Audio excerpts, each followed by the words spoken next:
Welcome to the Mobile Home Park Mastery Podcast, where you will learn how to identify, evaluate, negotiate, perform due diligence on, finance, turn around, and operate mobile home parks. And now, here is your host, the fifth largest mobile home park owner in the United States, Frank Rolfe. Wikipedia defines waste as the use or to expend carelessly, extravagantly, or to no purpose. So what does that mean? It means that waste, by definition, is not good. It's not moral. It needs to be solved. In this, our second part of a three-part series called Mobile Home Park Owner Morality, we're going to talk about waste, what it is in a mobile home park, and how to end it. And we're going to start off with the most obvious form of waste, and that's water and sewer. I have seen so much wasted water and sewer over the last 20 plus years in the mobile home park industry. It's mind-boggling. We bought a park once from a guy who had a $5,000 per month leak in his mobile home park. He knew he had it. The streets had turned green from all the water continuously flowing down them. So it was all green with algae. Why did he not fix them? He had this urban legend myth in his mind that to fix them would cost more than just letting them run wild at $5,000 a month. Someone once told him, to fix that leak, you'll never find it. And if you do, you'll have to rip all your streets out to find it. So he just let it go. Now, of course, we bought the mobile home park, called out the plumber, and we had it fixed within a couple days. Didn't have to rip the streets out. Leak was not hard to find. But he let this go on and on and on forever because he just in his mind was not that worried about waste. That is not the moral course to take. You see, waste is a terrible thing. Most of America is lacking enough water for everyone to have some. So we need to conserve water, sewer. So how do you do that as a mobile home park owner? How do you end the waste with water, sewer? First, you find out if you have any leaks in your water system. That's solved with a company called typically American Leak Detection. They've got a franchise throughout America. They have their own patented technology. It's like a stethoscope in the ground. It listens for water leaks. When they find the leak, they mark it, and they can even tell you how many gallons are being leaked. So that's the first way you can end the waste, is just to stop any leaks in the park's water system. But then you also have the issue with the residents and their use and their waste of water. Now, waste of water with the residents comes in two ways. One, where they are either accidentally or deliberately, because they don't fix it, letting things run, which shouldn't. Typically, the number one culprit are leaking toilet flapper valves. But then there are also cases where they can't make the faucets work, so they leave the faucets running 24 hours a day in their sink. That's one way they waste water. Another way they waste water is deliberately. They'll basically go out, turn on the hose in the yard, and just let it run 24 hours a day in the summer. Kids will play in it. They'll figure it's okay to water their lawn 8-10 hours a day, or perhaps they want to wash their cars 3 times a day. Again, these are all forms of waste. Now, while the park owner can fix his water waste simply by going in and fixing those leaks, the residents, the only way we found to fix their water sewer waste is through submetering. When you submeter in water sewer, the first thing you'll note in any mobile home park is consumption drops roughly by 30%. That's huge. What does that mean? It means people knew they were wasting that water, but gosh darn it, it was so much fun. But when you finally make them pay their own water sewer, suddenly they get all serious about it. They end the waste. So if you want to do the moral thing to end water sewer waste in a mobile home park, the only thing you can do that is to submeter. It's the only way to make people mindful of their own consumption. You as a park owner have your part in the equation too, because you've got to go out there and make sure you have no mainline leaks. But once you get that resolved, the big issue is making the residents use water successfully themselves. There's no reason to waste water. Water is a precious commodity throughout America.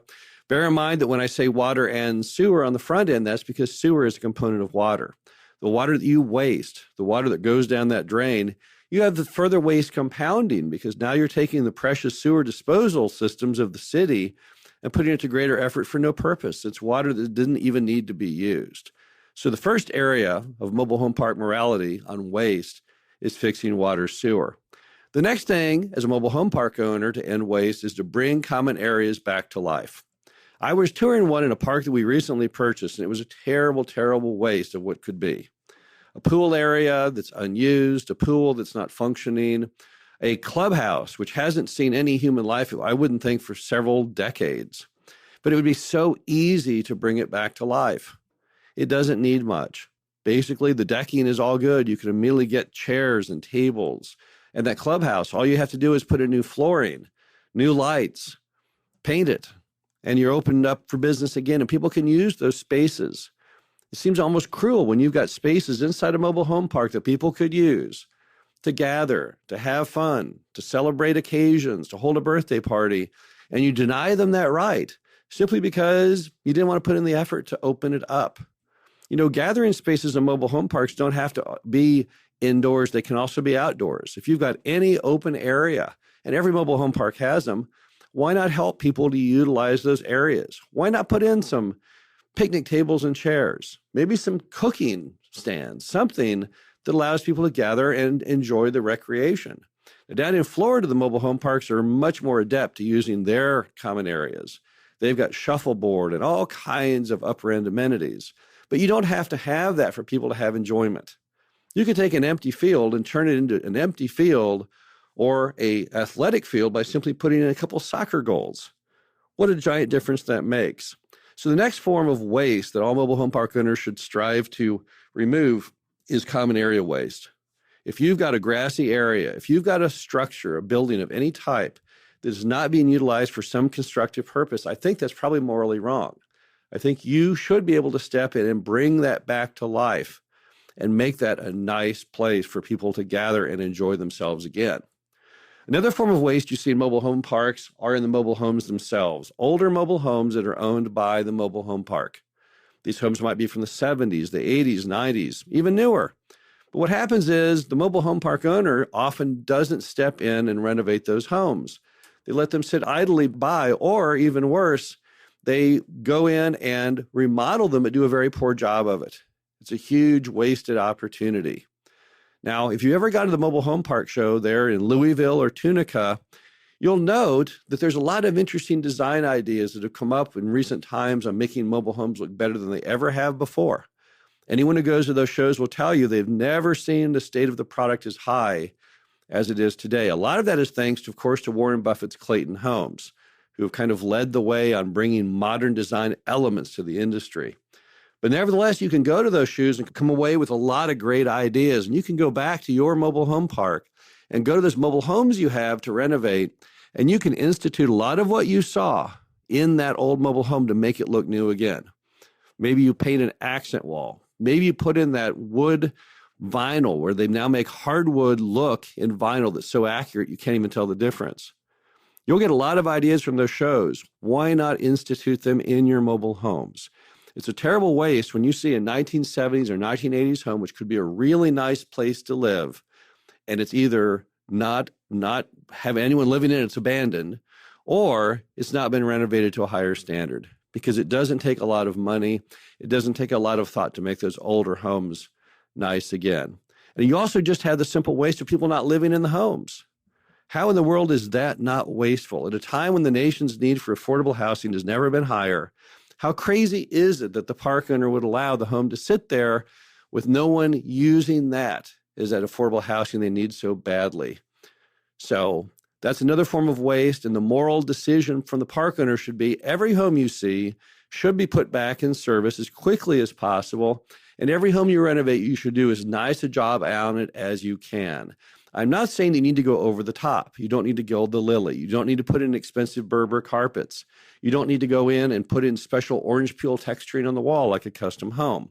However, you should make the home the best it can be. It takes very little additional money, if any. All it takes is a little thought and the desire to make that home the best home it can be. I have some photos of homes from the 70s that look better than the new homes. If you took that old 70s home and you took it out to the Louisville show, there'd be a crowd around it saying, my gosh, that's the best looking home at the show. And that home is 40 years old. How is it possible? It's because that owner really took the care to really make that home a showpiece. You don't have to make every home a showpiece, but just remember that the moral thing for any park owner to do is to make the home look as good as they humanly can. Now, the last form of waste in a mobile home park are those vacant lots sitting there. Why is that? We are a nation that's in dire need of affordable housing. We don't have any. The apartment guys pretend they have affordable housing, but they really don't. is subsidized. It's only affordable to the resident, but you and I, the American taxpayers, are actually paying the rent. So that's not really affordable housing when people use the term affordable housing. The only form of non-subsidized affordable housing, which is the only true form of affordable housing, comes from our industry, the mobile home park industry. And every time you see a vacant lot, that's very, very wasteful. There's no reason to have a vacant lot in most markets. The demand is there to fill every home and every lot. So how do you do that? If you're a mobile home park owner, how do I fill my vacant lots? How do I get people back in those homes, having a happy life, utilizing that affordable housing they need? Well, there's several options. One of the options is to use the cash program. That comes from 21st Mortgage, which is part of Warren Buffett's home finance division. That allows you to bring homes into your vacant lots, set them up. They pay everything, 100%. You run the ads, you show the homes. When you have a customer, you send them over to 21st Mortgage, which then pays for the transaction, and the customer gets to move into the home. This allows you to basically fill lots effectively for free. Now, the park owner isn't totally out of the loop. You have to guarantee to make the payments on the home if the customer defaults in between that customer and the next. But that's not asking too much, I don't think. Another option is you can go out and buy old used homes, bring those into your mobile home park, get those set up, show those, find residents for those, and you can once again go back to 21st Mortgage again. They have a used home finance program where once again, they'll pay 100% of the cost of the home and the set and the skirting and the stairs and the whole thing, and give you your money back as soon as you find that customer who qualifies for the mortgage. If, however, your property doesn't have the ability to even do that, you can still buy old mobile homes relatively inexpensively from home wholesalers, different groups, repo homes, bring those in, rehab those, and get those going. In a lot of parks, there's even dealers these days who are selling homes to customers, particularly in markets like Austin, where they desperately need vacant lots to bring homes into.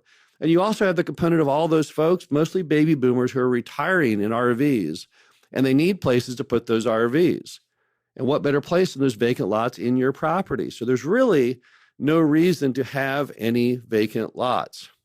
Now, we can't emphasize enough how big the affordable housing crisis is in the U.S.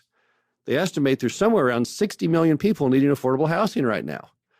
We can't possibly solve it all as park owners. There's simply not enough mobile home lots in all of America to solve the affordable housing crisis. But every single lot you have saves, helps one U.S. household. It's kind of like the guy that was walking down the beach, picking up the starfish and throwing them back in the sea. Someone said to them, "You can't do that much good. You can't solve all the starfish. There's 1 million of them out there." And the person said, "Yeah, but I can totally change the life of this starfish," as he tossed it back in the ocean. It's the same situation with your mobile home park. If you've got 10 vacant lots, that is 10 U.S. households that you can save from being totally overwhelmed with their housing cost. You have the only solution out there for that group. So don't let your vacant lot sit vacant. Even if you only have 2 vacant lots, that's just not moral to let those sit there being vacant right now. You need to get every single vacant lot in your property put back in order. Now, before you go out there and start slamming homes in those lots, also remember, you've got to have full knowledge before you fill those vacant lots. You got to know that the water and the sewer and the power are working. You got to know the laws of the city that you're in, so you know what you can and cannot bring into those lots. But once you have a mastery of those items, you need to have a sense of urgency to fill the lots. We need the housing in America. The only moral choice from any park owner at this moment is to help get households into housing they can afford. So the affordable housing shortage in America is one of its greatest problems, but also one of its greatest opportunities. And the moral ground for you as a park owner is to partake of that and to bring housing to those in need. Hope you enjoyed this, our second part in our 3-part series on mobile home park owner morality. This is Frank Rolfe. We'll be back next week to discuss noblesse oblige. Talk to you soon. Thank you for listening to the Mobile Home Park Mastery Podcast. Be sure to visit us at mhpmastery.com to subscribe to the show, read our show transcriptions, and access all of our great information on mobile home park investing.